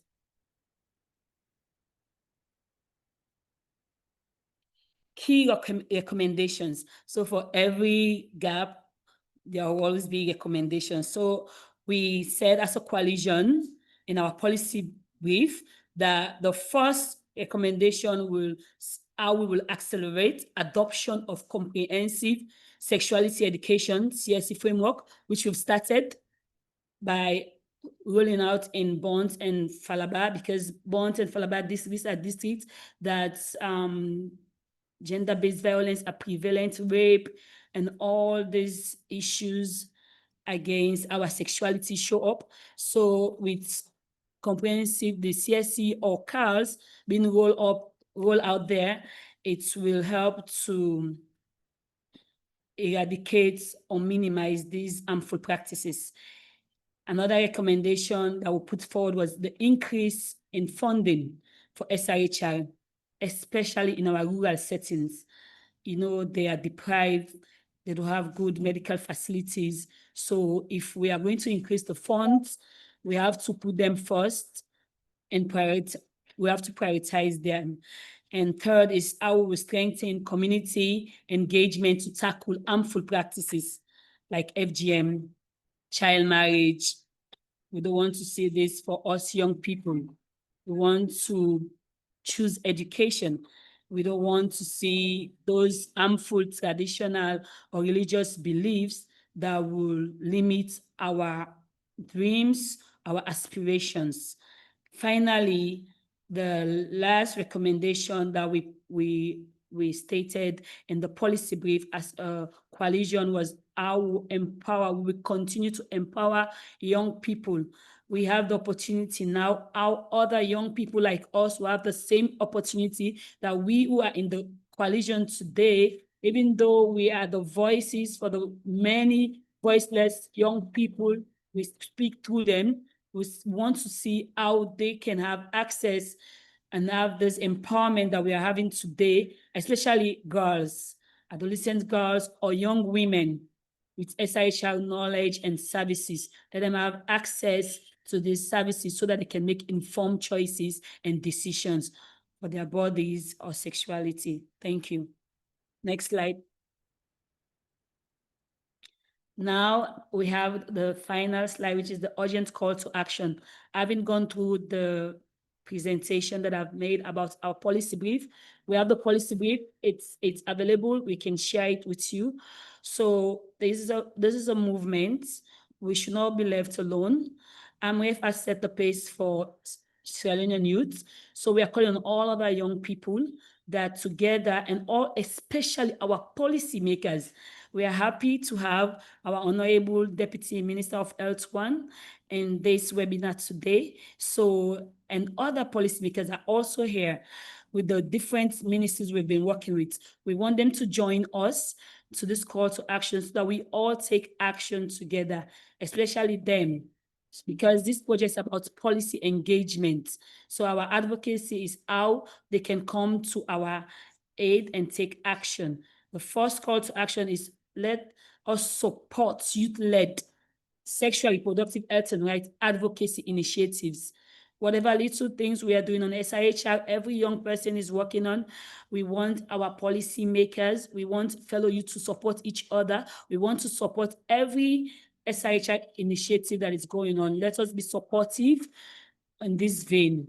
Second call to action is to see how we will ensure equitable access to SRHR services for all, for every youth, whether in school, out of school, skill, unskill. It is a fundamental right, and nobody must be deprived from the human rights. So we want to ensure that in this policy brief that we developed, that every young person out there will have equitable access to sexual and reproductive health and rights services. Thirdly, is to see how we will foster policy reforms to protect and promote SRHR. Some of them are old and we need to review. So we are calling our policymakers to take action on those, and some has to have youth-friendly clause in it. For the Constitution, we also call on our policymakers, how do we engage so that they can make the SRHR be recognized in it. All of those other rights are seen there, but the SRHR, we don't see rights to SRHR there. And it's a fundamental right for everybody to have it, especially our young people. Looking at the continent, we find ourselves, Africa. Lastly, our urgent call to action is to engage communities. So here comes into the theme from communities to commitment. Engage communities in dismantling harmful cultural norms. We will not get tired with our advocacy until all these harmful barriers or cultural norms are being wiped away, to give young people the, how shall I say it, to maximize the potential of young people. Yes, thank you so much for your attention. Here ends my presentation. Thank you, Sharon. Over to you. Thank you so much, Teresa. And thank you also to YPPD for bringing us the data and demand and the direction into one collective ask. Now, I want to save on time because we're jumping into quite another important session. We're going to go into breakout rooms, but for my participants, I do want to give you like 3 minutes so that we can begin at, it should be around 11 at your in Sierra Leone, because it's around 1:42. Sorry, my brain is not braining today. It's 1:42 where I am. So I want to start the breakout rooms at 1:45, but I also want to give you guys room to like grab some water, your notebook, and I'll also maybe attend short calls or something. Yeah, so that we move into the breakout rooms where you'll find a policymaker. There's also youth advocates and also YPPD facilitators who are there to guide you through what has been talked about in the policy brief, the gaps that have been addressed. We have 4 key gaps that have been addressed in the policy brief. And once you go to these rooms, we want you to come up with solutions also that can be guided towards the policymakers and tell them these are the solutions that we have hand in hand with the policy brief that YPPD has just presented. So the facilitators in the room will be your guides, and the question of the day should be what from the policy brief resonates with your work, and what key commitments can you make today as youth advocates, as the SRHR Coalition in Sierra Leone, as youth across Africa? How can we make those commitments move forward? And let's meet each other in honesty, curiosity, clarity, and the urgency that has brought us here today. So I'm about to open the breakout rooms in 2 minutes. So quickly grab anything that you need to do and then come back in 2 minutes where we shall commence the breakout rooms. Thank you so much. And we'll be placing them randomly. So if you find yourself in a room that you do not maybe want to participate in, you can just let us know via the chat box, and then I will open up the rooms for everyone to unmute themselves, and you can ask questions in the group. We'll be having a policymaker. Thank you so much. 1 minute now.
Okay, welcome back, colleagues. So I'm about to open the breakout rooms.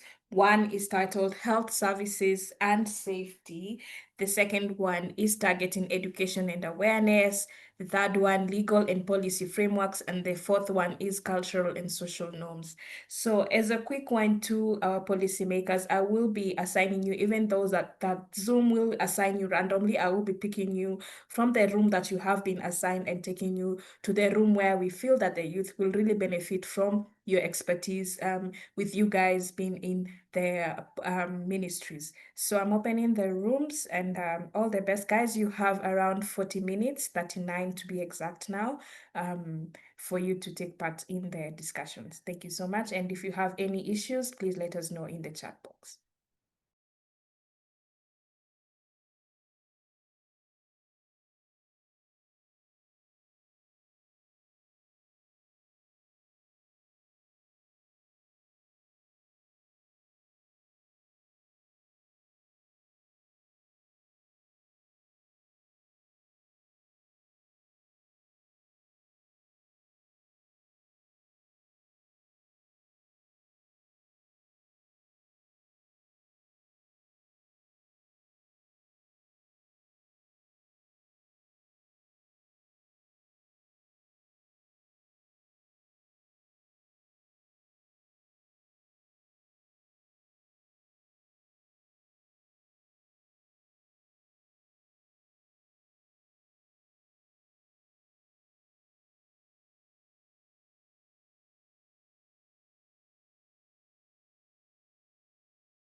Memunatu, do you have a room or I can assign you one? Same to Tejan.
walking fearlessly, but now I fly.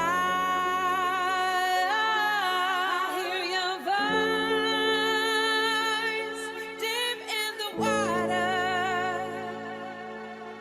With you, everything is worth a try. I feel your love. You are my shelter. You're the hope, my reason why.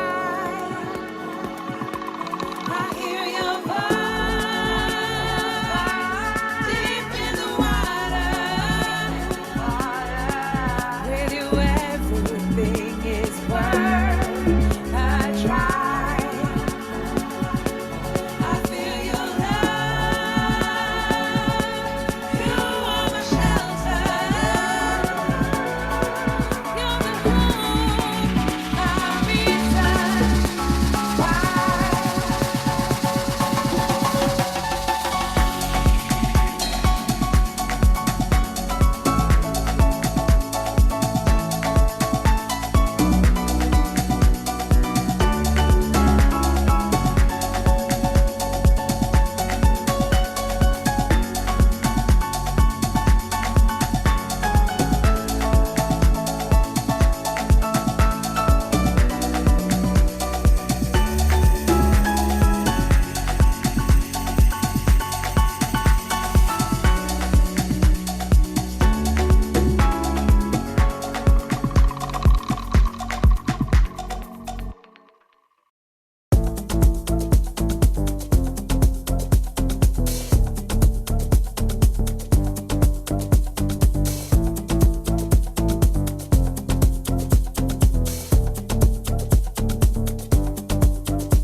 Jolie fille, comment ça va?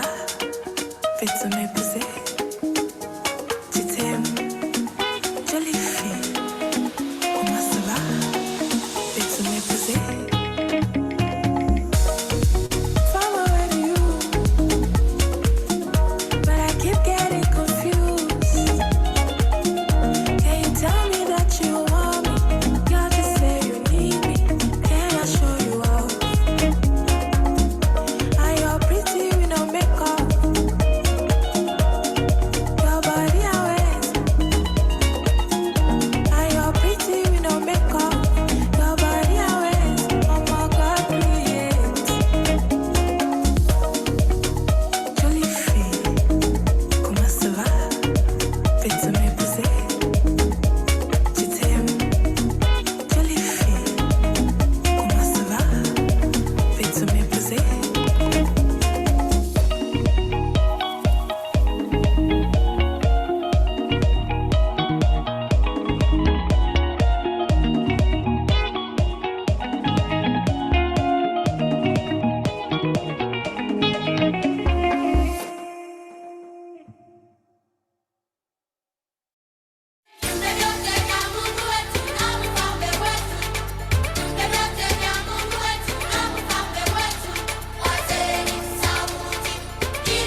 Thank you so much, Tim, for coming back from the breakout rooms. I hope you enjoyed the conversations. And right now, I think I'd want to maybe give one or two of you a chance to tell us what stood out in your breakout room. You will start by introducing yourself, who you are, which breakout rooms you were, and what gap you were addressing. So to speak, maybe a recommendation that you have for the policymaker in the policy brief. So maybe by a show of hands so that I can locate you if you want to speak. Do we have anyone?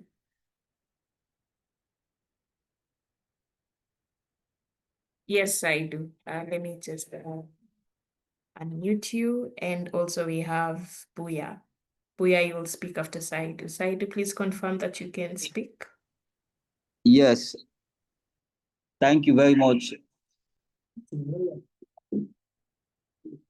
Thank you very much, Sharon, and of course to the entire team at AMREF, and of course all youths that are present today, to engage on this policy dialogue.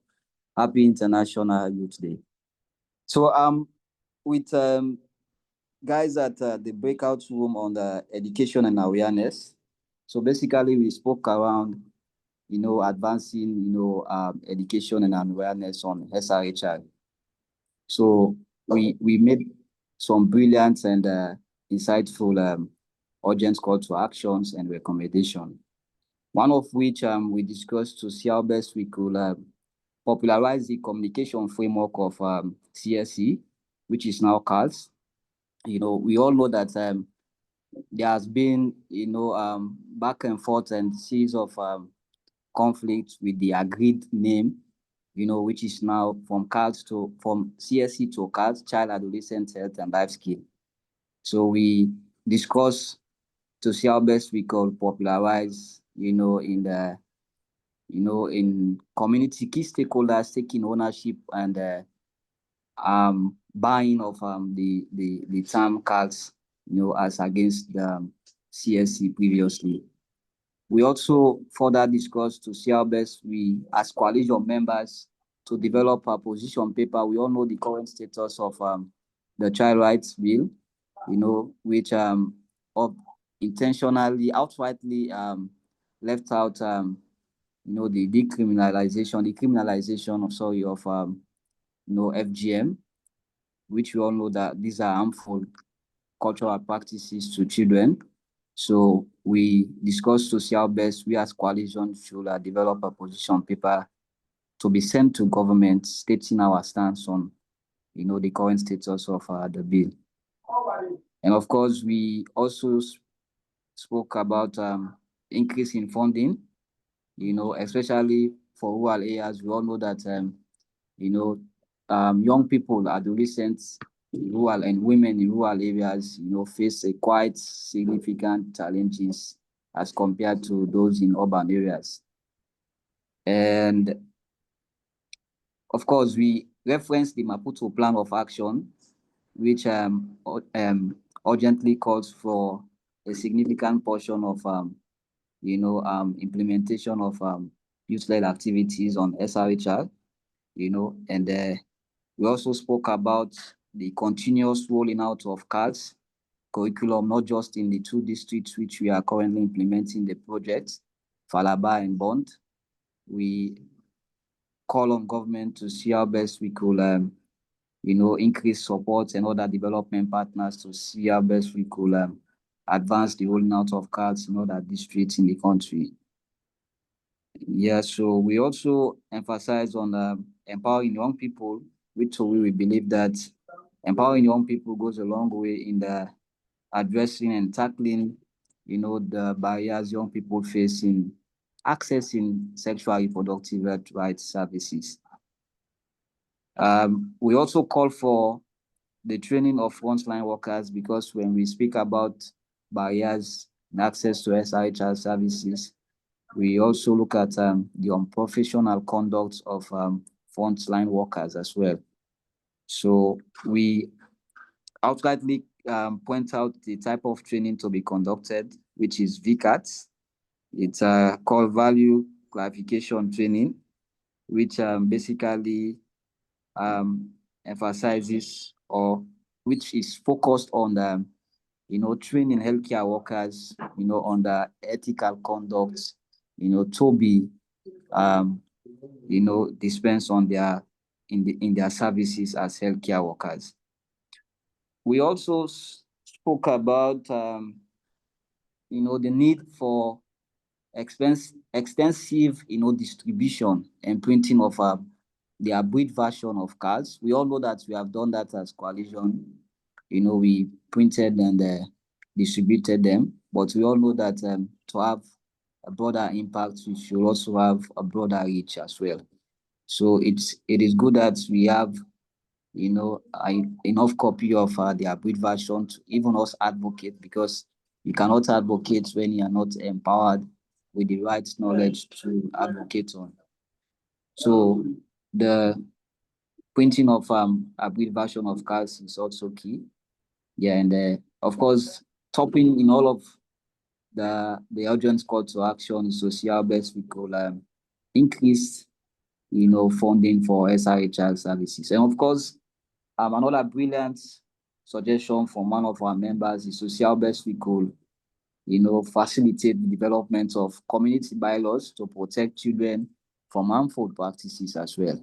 Of course, this development of these bylaws would be in line with the Constitution, because we believe that advocacy starts at grassroots level. So we want to see how best we could buy in, the commitment from community stakeholders at grassroots level, so that we advance the advocacy at national level as well.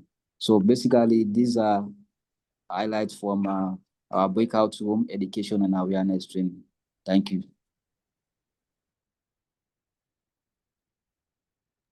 Thank you so much, Saidu. Those are very, very nice insight. It seems that group went really in depth on the gaps and the recommendations from the policymakers. And I really hope that we do have a few policymakers in the room who have had those recommendations. Buya, you had your hand up. Please proceed. Yes, thank you so much. My team was on health services and safety. And first of all, I want to thank the team for their comments and for the opportunity also on their behalf. We first of all agreed that health systems or health services and safety concerns are not just public health concerns. These are human rights concerns and critical contributing pillars to socioeconomic gains as a country and as a global community. We established that clearly. And we also agreed that without any funding adequacy, we will not be talking about efficient health service delivery and a secured safety of our people. We cannot. So therefore, the first call that we made was to ensure that government meets the co-funding agreement that they already have with people from the donor communities. That is one. However, we also try to call on the systems of our healthcare service providers, especially our ministries of health, to ensure that we be intentional into meeting commitment like our group, this previous group mentioned about the Maputo Protocol. There is the Abuja Declaration that is also there. We have the commitment with FP 2030 that also speaks about increasing funding. We also have the costed implementation plan for FI for family planning that also speaks about domestic resource mobilization.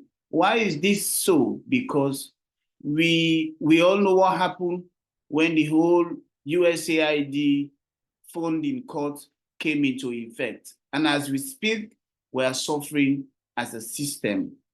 The services programs that we've been supported directly through the USAID funding are currently constrained. HIV, malaria, TB, and so on and so forth.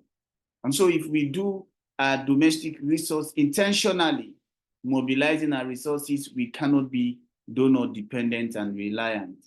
The issue of unsafe abortion, we all agreed that indeed that is a challenge. And why is that a problem? It's because we currently have legal restrictive systems. And so if at any point we want to ensure we move away from this, we must have our intentional legal reforms. And that we can do through the passing of a Safe Motherhood proposed bill, with more engagement with members of parliament and all other stakeholders involved, so that we address these issues. This is so because addressing unsafe abortion is really less expensive compared to post-abortion care. That is highly, highly, highly expensive.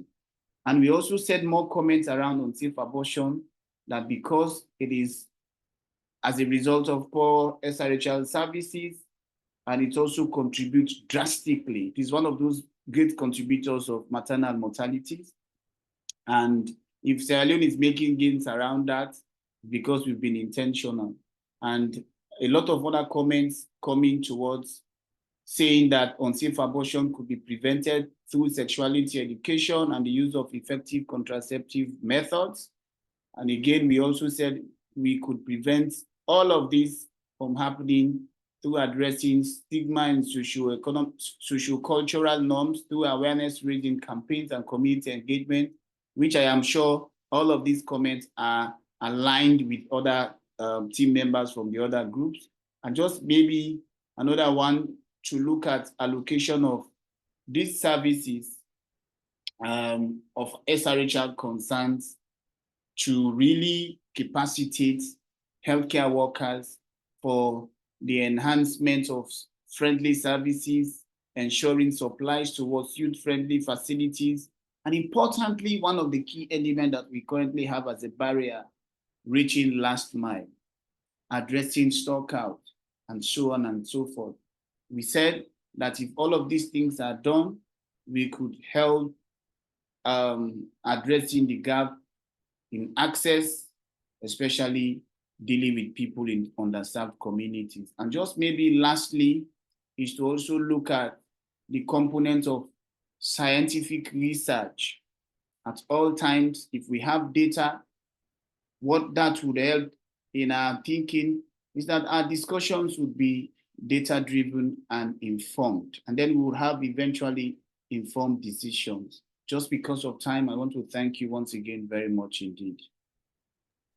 Thank you so much, Priya, for these recommendations. And even as you're speaking, I was trying to see how can we as youth movements now come together and march towards what is in the commitments. We have the Agenda 2063, we have the ICPD 2030 commitments, moving from 25 commitments. We also have what is it called? The Maputo Protocol. How do we merge this and see where can we merge together with these partners working in these different spaces and come up with solutions that really work for Africans, because we're the ones who are living in these realities. So at this juncture, just to save on time, I see our time is almost up. I'd like to hand it over to my colleague, Ibrahim, for any final remarks before we close the webinar. Thank you so much. Please keep writing the recommendations that you had in your breakout rooms on the chat, and we'll keep seeing what recommendations really stand out for the youth in Sierra Leone. Ibrahim, over to you.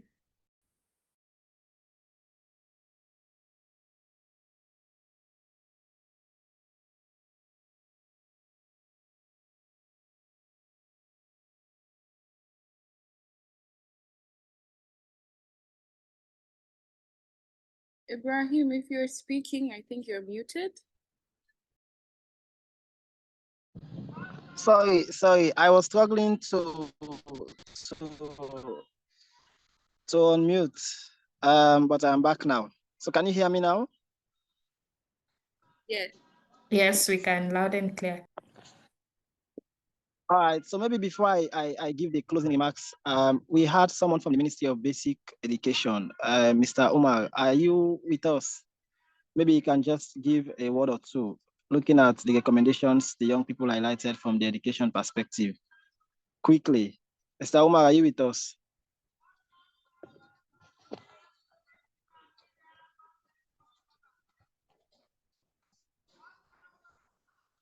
Mr. Umar Tarawali.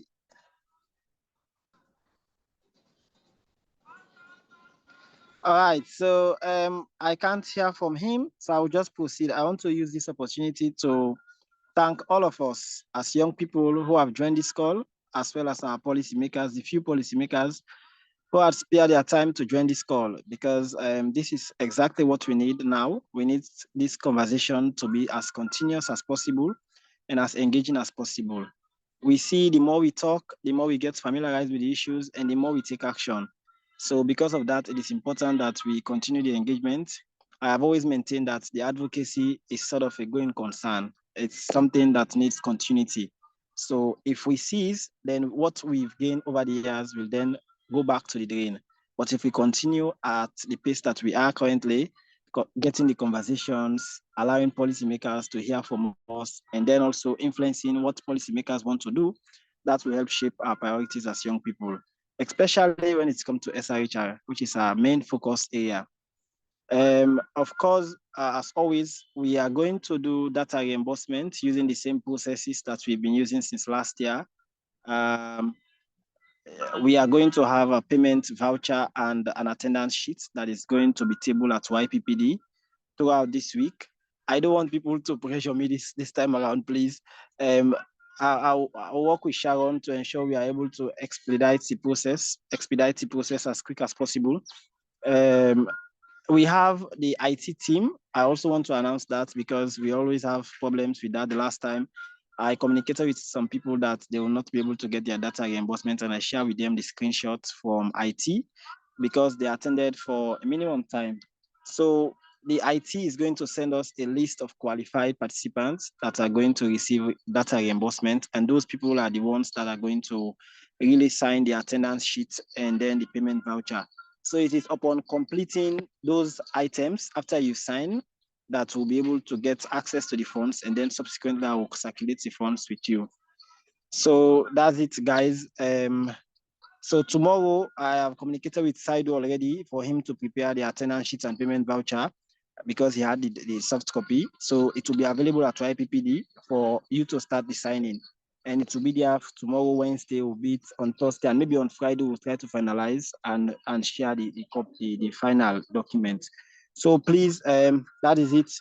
Other than that, I want to thank you so much. We will put together all your recommended solutions. For Tarek, we will share with you the because you also need to sign. We will share.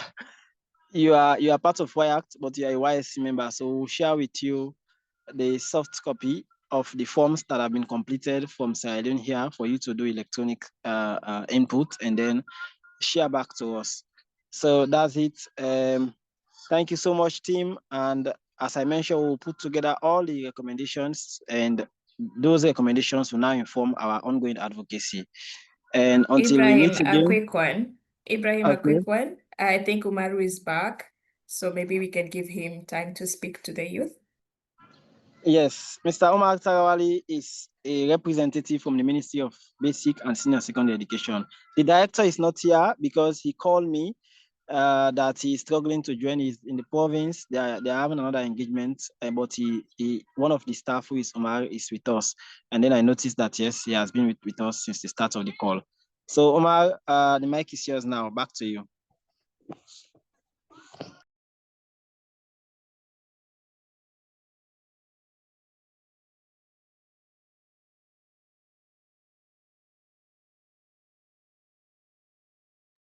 Umar, if you're speaking, we cannot hear you.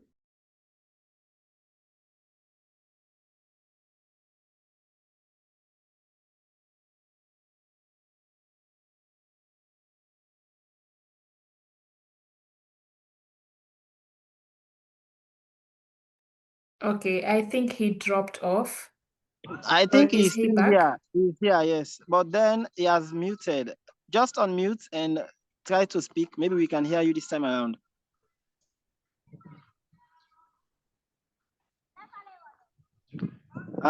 So it's unfortunate. So guys, those of you who have been part of the call since the start, you can go to YPPD tomorrow and do your signature. You'll meet Saidu or Teresa. They are both there at the office always, so they will facilitate your signing. But you will not get the money when you sign. You get the money later. We just want you to sign, and then it's after you've signed that we'll process the funds and get back to you. So possibly that is going to happen next week. Yeah, thank you so much. I'm saying this because I don't want you guys to press me. Thank you so much, guys. Back to you, Sharon, maybe for final words as we wrap up. Thank you so much. I wanted Husainatu probably to give us also final remarks before, and then Husainatu, you could close off the meeting. Thank you so much. Husai, over to you. Sharon, sorry, I didn't hear you. No, I'm asking you to maybe give final remarks and then you can close off the meeting. Oh, okay. Thank you so much, everyone, for making the time and for being here, for being part of the conversation. Just know that we are the change that we seek to see. We should not be quiet about our, the things that we envision for ourselves, and you have the power to change it in just one conversation, in your homes, in your classrooms, in your workplaces.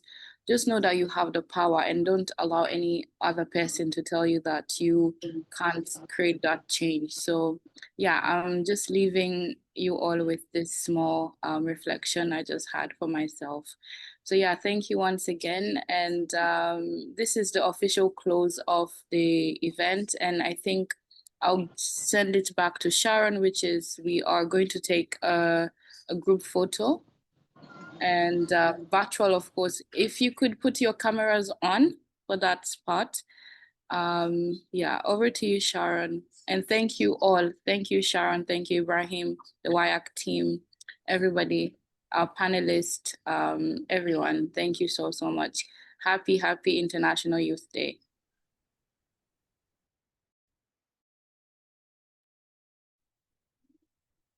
Thank you so much, Husainatu. So let's all have our cameras on for the group photo. Y'all look so very wonderful today. Clearly the youth spirit. It's our day today. I hope you've worn your Sunday vests. And I'm going to just take one quick photo per, what is it called? Per page. So the first group with me, please smile, cheese. All right, I'll take the second group. Perfect. Thank you so much, guys, for your time. And I hand over back 9 minutes of your day. Have a good one and happy International Youth Day from the WIAC team. Yeah, happy International Youth Day, guys. See you and have a great rest of your day.